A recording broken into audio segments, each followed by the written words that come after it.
হে everyone, আবারও same duty, শুধু জায়গাটা আলাদা। আজকের দিনটা শুরু করলাম একটু আখের রস খেয়ে। সকাল থেকে কিচ্ছু খাওয়া হয়নি, নেক্সট কখন খেতে পাবো তারও কোনো ঠিক নেই। তারপর গেলাম ভেতর দিকে, এখানেও ঠিক সেমভাবেই ডেকোরেট করেছে, তবে আমাদের সিউড়ির ডেকোরেশনটা অনেক ভালো ছিল।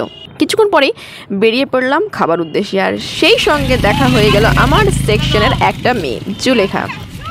ও মা গো, কোথায় কোথায় হয়েছিল? এই তো এখানে। হ্যাঁ, এমন দেখতে পেলাম না তো, পুরো রাত্রি আমি আছি। আমি তো ওখানে আছি। আরে না না, এখানে একটা বন্ধুদের বাড়ি আছে, তাদের বাড়িতে ছিলাম, ওই জন্য। হ্যাঁ, তার সঙ্গে অনেকটা গল্প করার পর একটু হালকা টিফিন করে চলে আসলাম। এবার একটু বসে আছি, কারণ আমাদের যে ডিউটি পড়েছে সেটা হচ্ছে স্টেজ থেকে পুরো ব্যাক সাইডে। সব ভর্তি হবার পরই মানুষ এই দিকে আসবে, নইলে আসবে না।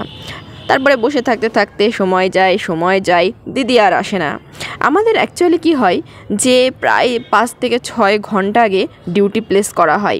এবার তখন থেকে বসে থাকতে খিদে পেয়ে গেল আবার। তারপরে পেয়ে গেলাম এখানকার টিফিন। এবারই ফার্স্ট টিফিন পাচ্ছি, একটা ফ্রুটি, একটা কলা, একটা কেক আর একটা ডিম, ব্যাস এইটুকুই। তারপর আস্তে আস্তে শুরু হলো লোকের ভিড়। বাপরে, সিউড়িতে প্রচুর ভিড় হয়েছিল, কিন্তু এখানের ভিড়ের কোনো তুলনা নেই।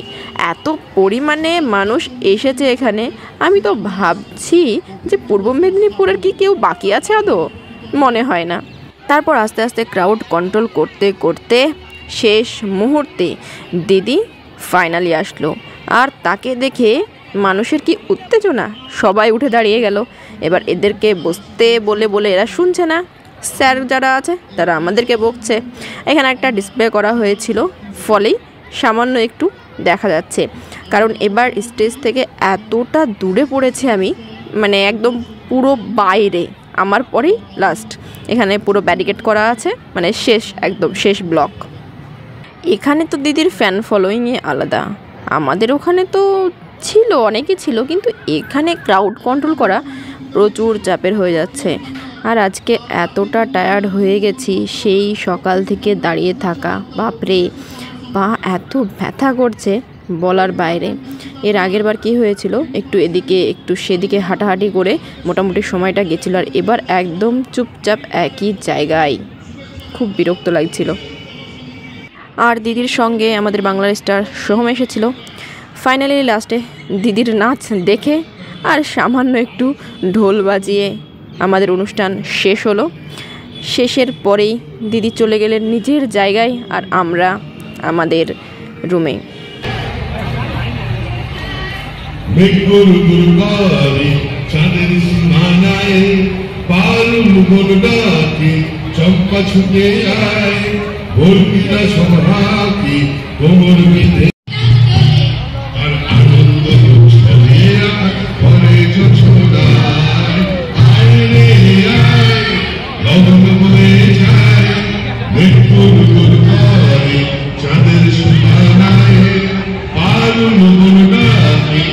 ফাইনালি এখানকার ডিউটি কমপ্লিট, এখন বেরিয়ে যাচ্ছি।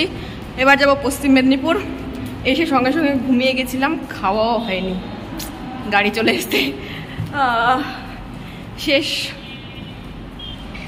কালকে সত্যি বলতে আসার সময় খুবই খারাপ লাগছিল, কিন্তু এখন বেশ ভালো লাগছে।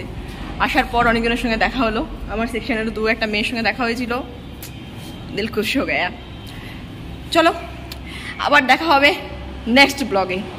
এখন যাব এখান থেকে আবার কোথায়, কেমন কি জানি থাকতে দেবে। এই জায়গাটা বেশ ভালো ছিল, অনেক সুন্দর।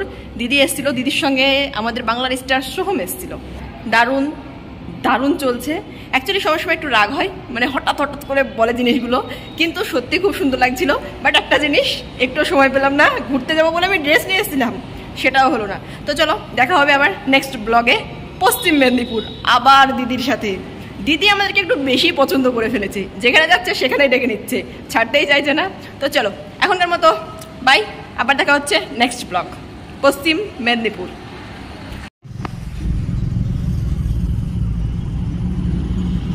ওয়াও, রেয়ার কালেকশন পেট্রোল পাম্পের ভেতরে। এখানে গাড়ি থামলো তেল নেওয়ার জন্য। এই মাত্র বেরালাম, এখান থেকে বেশি রাস্তা না, 2 ঘন্টার রাস্তা, খুব তাড়াতাড়ি পৌঁছে যাব। ও সেই সুন্দর। কবে যে বাড়ি বানাবো আর কবে একটা বাড়ির সামনে এইরকম গার্ডেন করব।